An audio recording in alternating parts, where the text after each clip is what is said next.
Bože moj, koliko nas ima.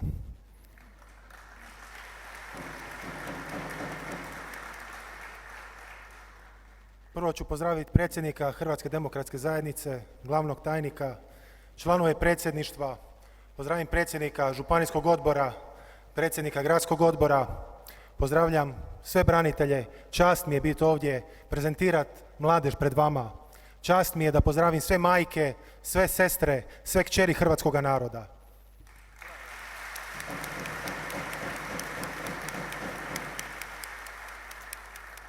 Nemojte misliti da sam zaboravio one umjesto kojih sam ovdje, a to je moja mladež.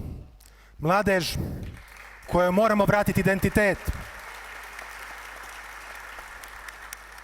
Mladeži, ovdje stojim i govorim u vaše ime. Kad sam saznao da trebamo držati govor, nisam se libio i znao sam u kojem smjeru moj govor mora ići. Ispričavam se. Pozdravio bi gospođu Katicu Ivanišević. Veliki pljesak, molim vas. Hvala lijepo.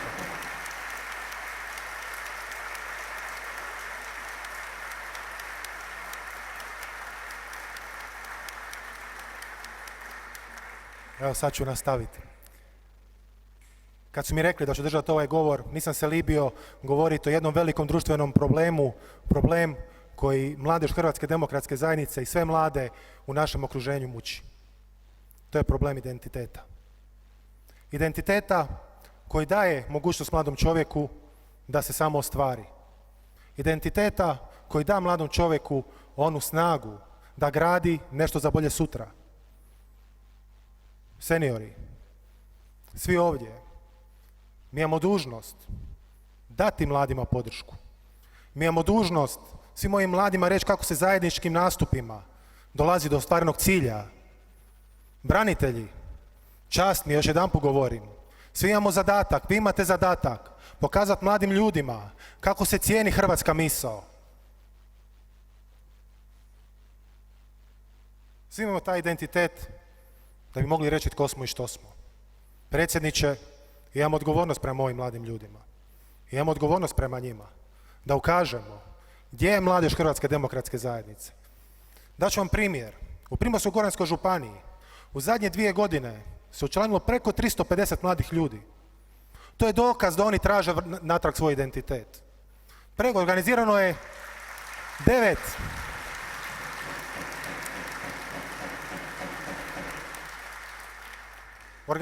9 općinskih ili gradskih organizacija.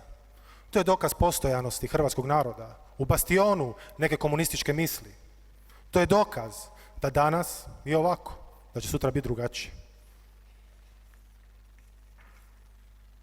Također imamo zadatak da govorimo činjenično o povijesti. Da govorimo da naša povijest ne seže od 45. godine kako neko želi da seže, nego da naša povijest seže od stoljeća 7. i na tome moramo raditi. To je identitet mladog čovjeka.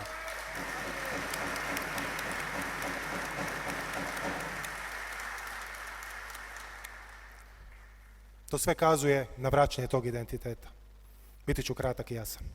Hvala vam svima, želim da idemo u pobjedu, da ostvarimo onu pobjedu. Ja znam da mi to možemo, ne zato što je to lako, kako je rekao pokojni predsjednik Kennedy, sad se jedan dečko nasmijat. To ćemo napraviti zato što je to jako teško. To je ponos hrvatskog naroda. Hvala vam lijepo.